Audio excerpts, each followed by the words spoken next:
এই বাংলাদেশে দেখা যায় প্রতি নির্বাচনের পরই সহিংস রূপ ধারণ করে, বিশেষ করে সরকারি দল বিরোধী দলের উপর দমন পীড়ন, হত্যা যজ্ঞ, আগুন, ব্যবসা বাণিজ্য ধ্বংস, এমন কোনো কাজ নাই, হীন কাজ দর্শন হতে তারা করে না।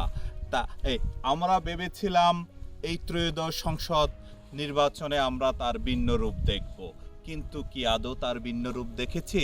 না, ভিন্ন রূপ দেখিনি।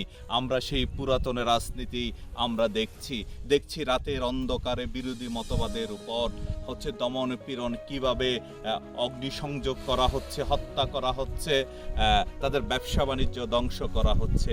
এই দেশে কি ভোট দেওয়া অপরাধ কি ভিন্ন মতবাদ পোষণ করা?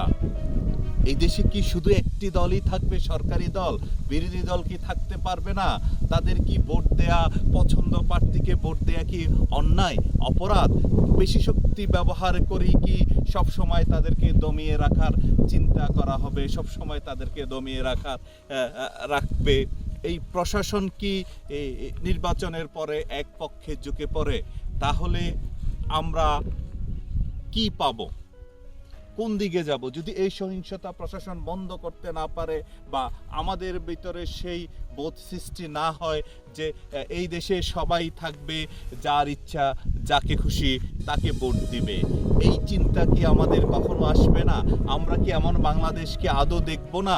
আমরা কি ভয়ের জন্যই ভোট দিব, নাকি আমার মতের সাথে যার মত মিলে তাকে ভোট দিব?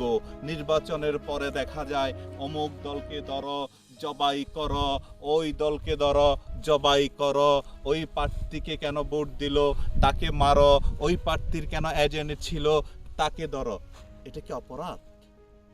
এই দেশ তো সবার। এই দেশ যেমন আমার, এই দেশ তেমন সরকারি দলের, এই দেশ বিরোধী দলের, এই দেশ স্বতন্ত্র প্রার্থীর, এই দেশে সবার তো সমান অধিকার থাকার কথা। তাহলে শুধু কি বিশেষ একটি দলেরই অধিকার থাকবে? তাহলে এই দেশে নির্বাচন কিসের জন্য? আর এই নির্বাচন যদি দমন পীড়ন করেই আপনার সংসদ দখল করতে হয়, শুধু এই নির্বাচনের পর সবাই সরকারি দল হয়ে যেতে হয়, বিরোধী দল থাকা যাবে না, জনগণ দেখা যায় সরকারি দলের দিকে হুমড়ি খেয়ে পড়ে, তাহলে কিসের জন্য তাদের মেধা, কিসের জন্য তাদের চিন্তা চেতনা? মানুষের এই চিন্তা চেতনা, মেধাকে দমিয়ে রাখা, চোখ রাঙ্গানোতে রাখিয়ে দেওয়া, এ কি? এমন বাংলাদেশ কি আমরা চেয়েছিলাম? এমন দেশ কি আমরা চেয়েছিলাম? এমন বিশ্ব কি আমরা চাই? আমরা কি সভ্য হব না?